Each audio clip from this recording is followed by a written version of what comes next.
Isang mapagpalang umaga mga kabayan. Welcome sa ating panibagong update rito po sa South Luzon Expressway Toll Road 4 sa porsyon ng Barangay Santissimo, Rosario, San Pablo City, Laguna.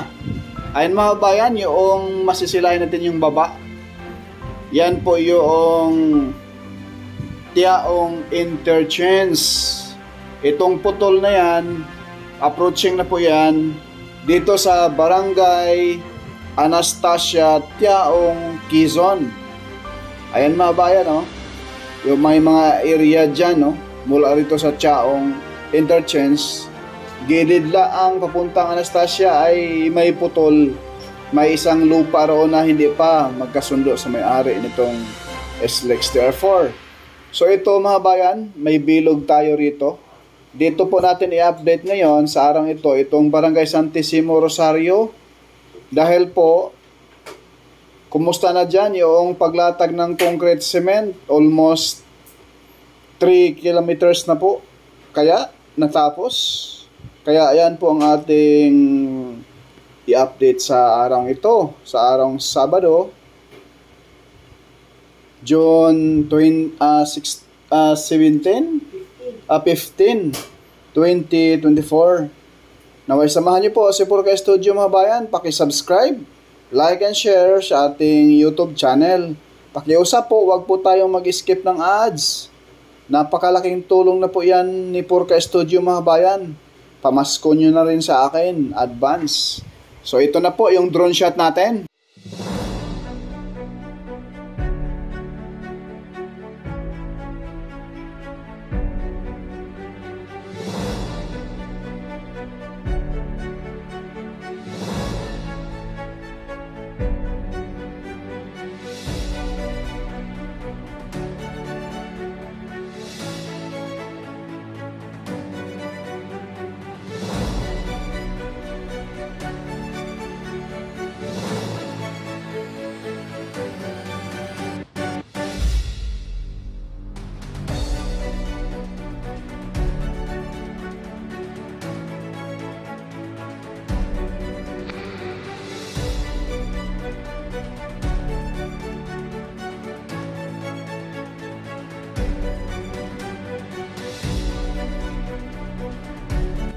Ayan na po mga bayan, yung mismong machine na naglalatag ng concrete cement gawing kaliwa po mga kabayan. Yan po ay gawa pa ng Germany, no? At ito po mga kabayan, ang tinatanong ko po at nakapagtataka, no? Yung paglatag ng concrete cement dito sa package C ay inuuna yung pinakagilid, right side and left side mga kabayan. Please comment po down below sa ating mga engineer dyan kung bakit ganito ang kanilang technique, no? Paglatag ng concrete cement. Kadalasan po mga bayan sa paglatag ng concrete cement sa mga expressway, like doon sa Alaminos, Laguna, ay sa gitna po talaga ang paglatag ng concrete cement mga bayan.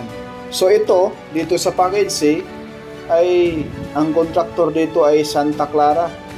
Dito po nila inuuna mga kabayan sa gawing pinakagilid, no? Kabilaan.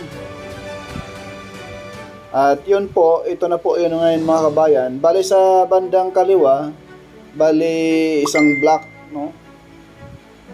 At masisilayan naman po natin mga kabayan na noong nakaraang buwan tayo nag-update rito.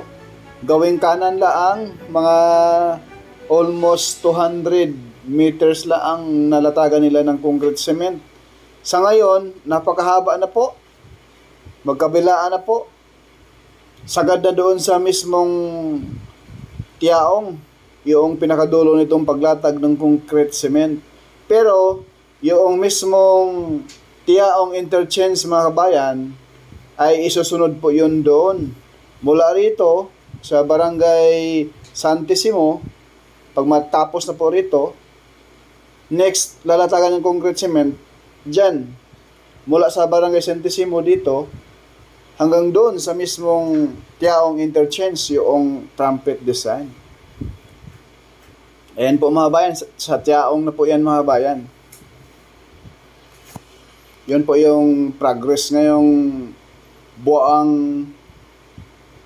John, no? John 15, 2024. Dito po sa Paquincy, Barangay Santissimo, San Pablo City, Laguna.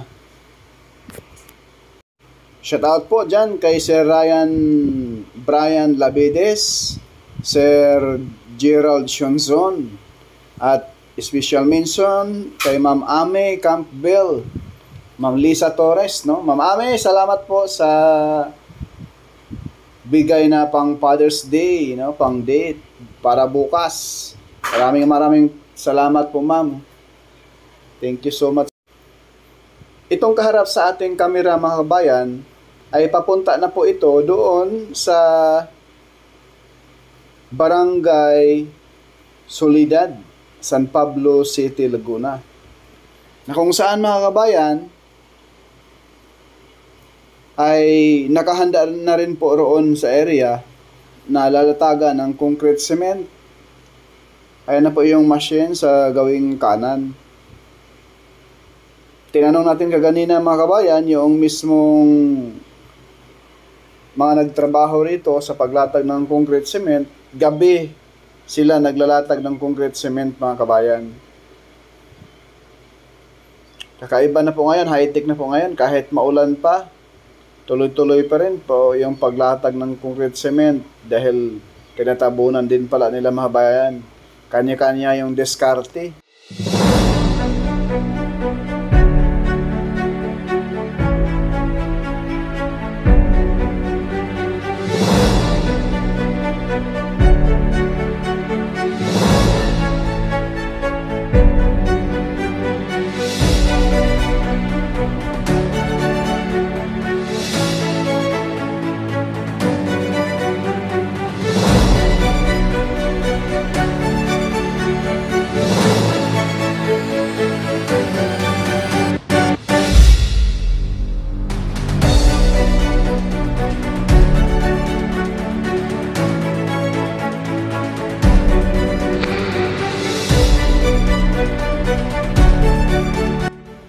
Ayun na po mga kabayan, ayan yung ating drone shot ngayon, patakbo, papuntang Barangay Soledad, dyan sa unahan. Yung intersection dyan sa unahan mga kabayan, may kalsada dyan, yan na po yung Alamino, San Pablo Bypass Road. Gawing right side mga kabayan, yan na po yung Maharlika Highway, yung mismong Barangay San Vicente, na kung saan ginagawa na raw po ngayon doon mga kabayan, yung pinakadulo, dahil wala pang 1 kilometro, yung pinakadulo dyan, putol, patawid na doon sa mismong Maharlika Highway. So ibig sabihin, dati 3 putol, ngayon 2 na laang. Sana po ay tuloy-tuloy na ito dahil yung Alamino San Pablo Bypass Road, napakalaking tulong po yan mga kabayan. Kaya abang-abangan po ninyo yung ating update dyan sa Alamino San Pablo Bypass Road mga kabayan. So back to the topic na po tayo. Ayan na po sa baba,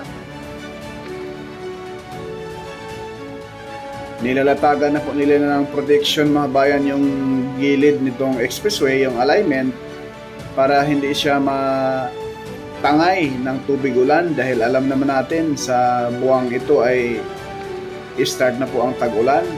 Ayan, but sa gawing kaliwa mga bayan, may tumutubo na rin po mga damo, gilid dyan, no?